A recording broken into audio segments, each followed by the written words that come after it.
All right, hello everyone. Welcome back for more on the nervous system.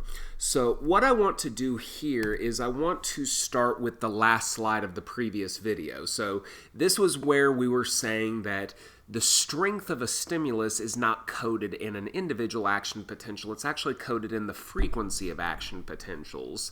So essentially what that means is that a very, very, very strong graded potential will produce a depolarization at the axon hillock that persists for quite a while, leading to many action potentials being fired one right after another.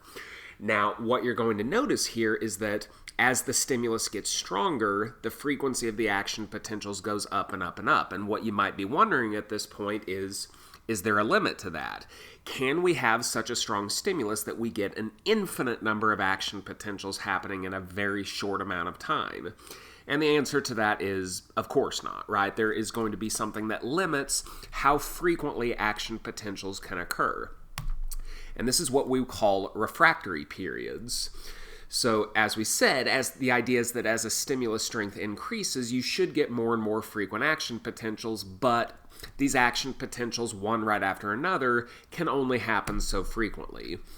So for starters, there is an absolute minimum amount of time that has to be passed, that has to be allowed, before a patch of axons can fire a second action potential if it's still in the middle of the first action potential.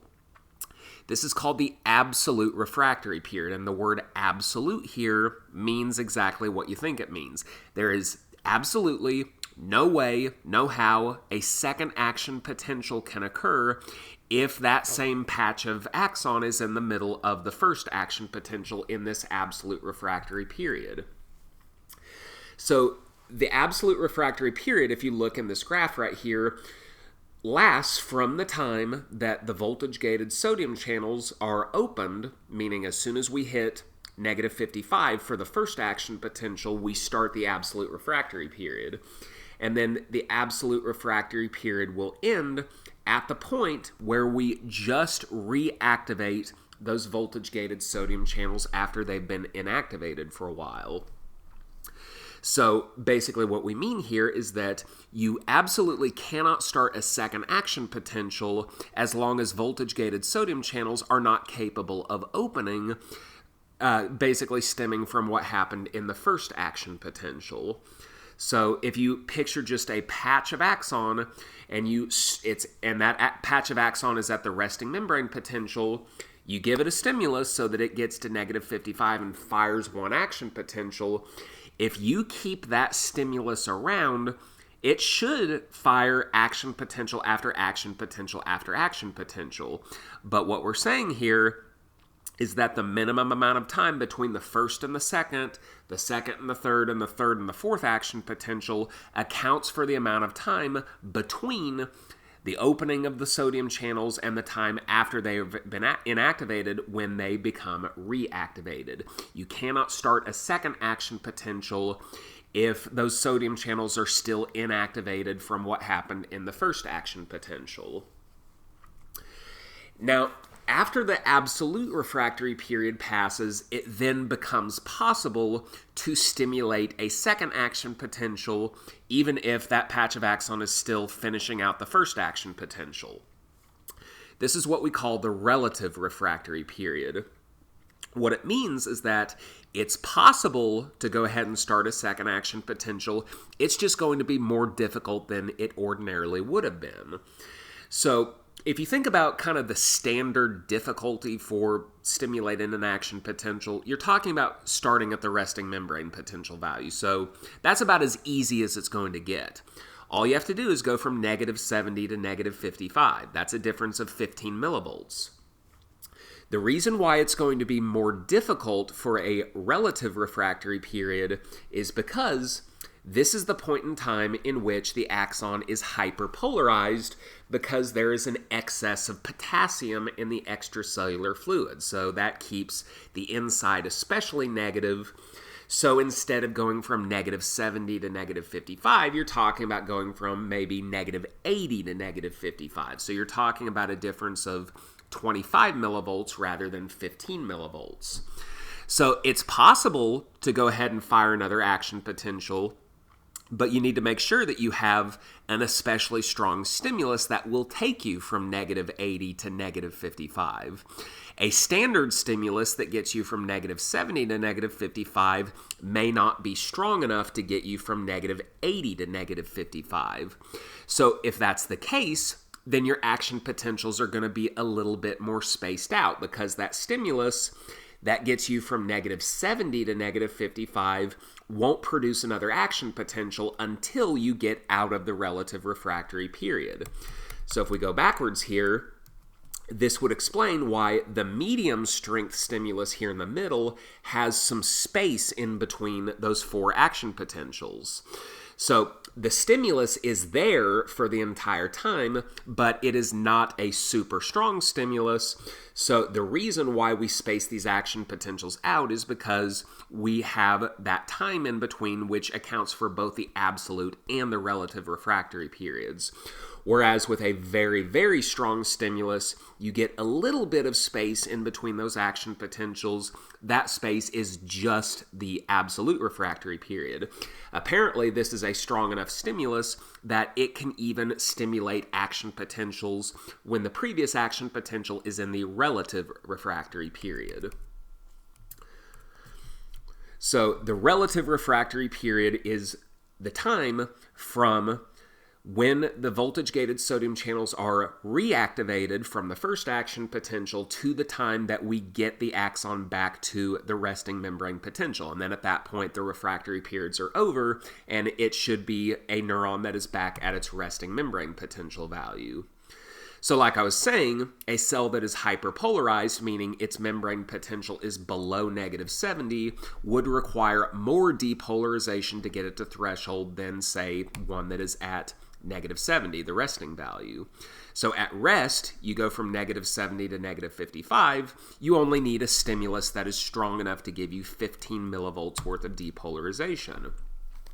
Whereas if you're in the blue here, in the relative refractory period, and you've got all that potassium in the extracellular fluid, that's going to hyperpolarize the axon membrane, say, down to negative 80. In that case, you need an especially strong stimulus that gives you 25 millivolts worth of depolarization. Okay, so last thing that we'll talk about here is the conduction of what do I want to say here? We're talking about the conduction of an electrical signal down the entire length of the axon. So if you go back to that domino slide that I showed in a previous video, I said that for an axon that has many different patches of axon, you basically need to get an action potential for each patch. So you get the first action potential to happen at the axon hillock, and then that will stimulate action potential after action potential all the way down the length of the axon. So talking about getting a signal to conduct down the length of an axon, you're talking about many different action potentials happening one right after another on each space of axon right next to each other until you get to the very end. So what we're trying to do here is we're trying to compare the axon to something like a wire or an electrical cable. Now, electrical cables are very efficient. They operate via the flow of individual electrons by using superconductive cables like copper or silver in most cases. Now, neurons do not operate quite in this way, but we can kind of draw some similarities here.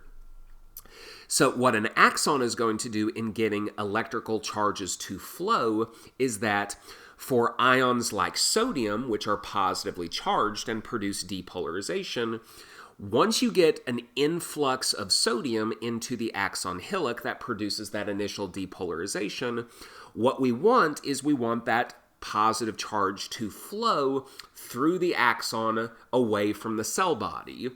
And what this is going to do is depolarize segments of the axon further on down until they get to threshold and open their voltage-gated sodium channels, starting this positive feedback loop where you let in sodium, it flows down, opening more channels, letting sodium in, it flows down, opens more channels, until you get action potential after action potential, and you get a conductance of the signal down the length of the axon.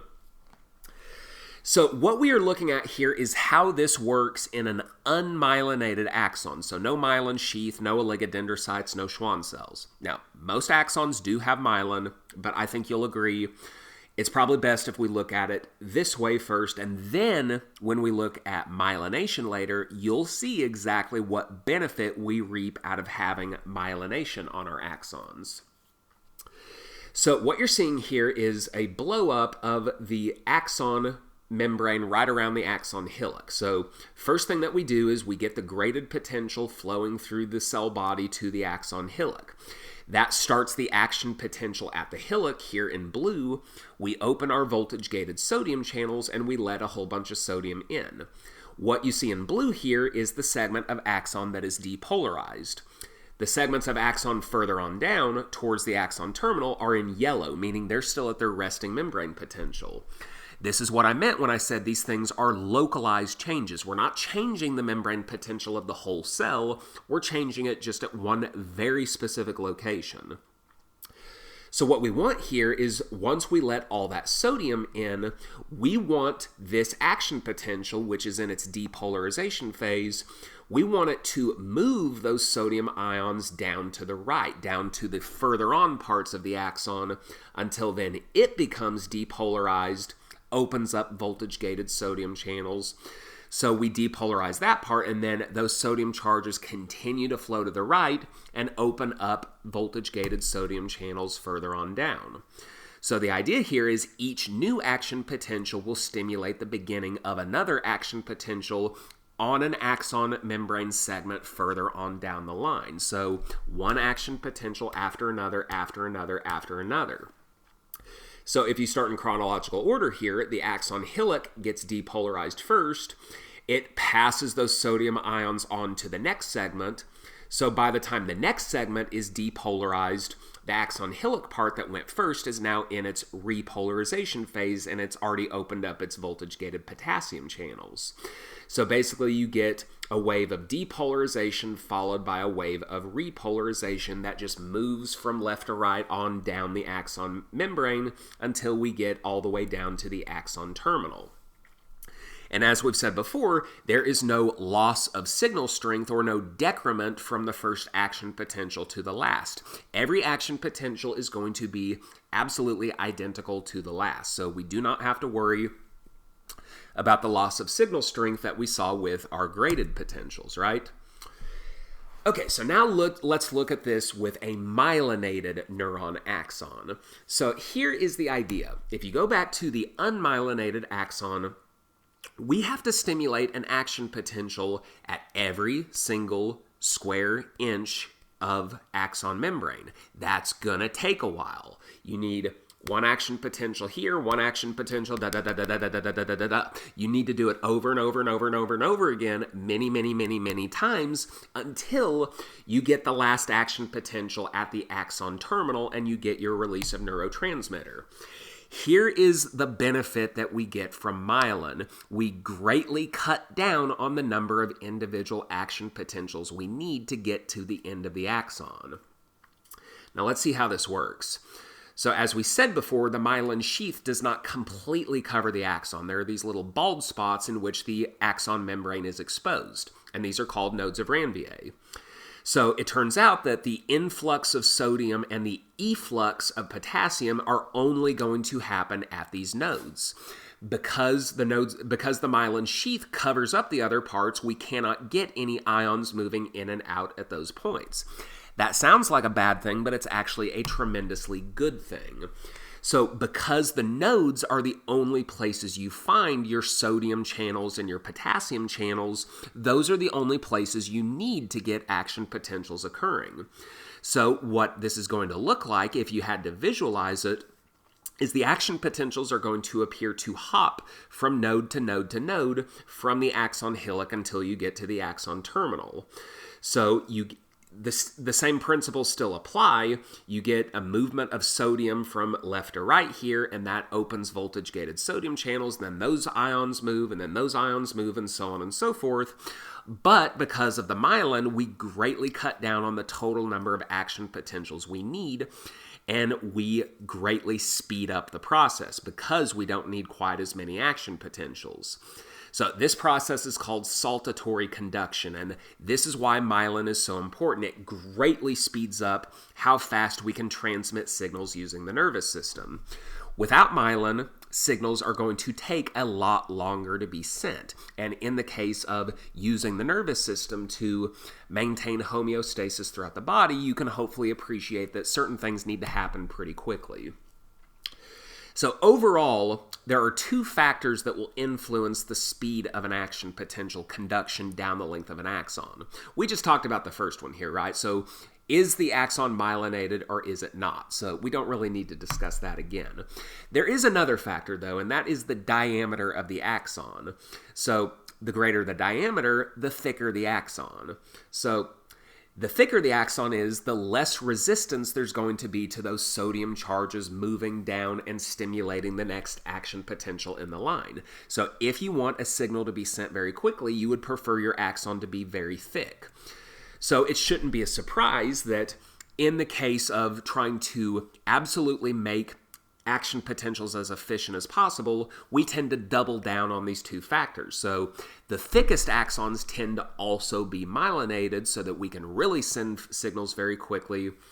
And conversely, the thinnest axons tend to be unmyelinated. So in cases where we're covering a very short distance and we don't really need the signal to get there very quickly, we tend to not make too big a deal of it. All right, that's going to do it for this particular video. We have one more video in this chapter, and we are going to talk about what happens when the action potentials reach the end of the line. What happens once we get the action potential carried down to the axon terminal, and how is that going to work with neurotransmitter release? So I thank you for your attention, and I will see you next time. Bye-bye.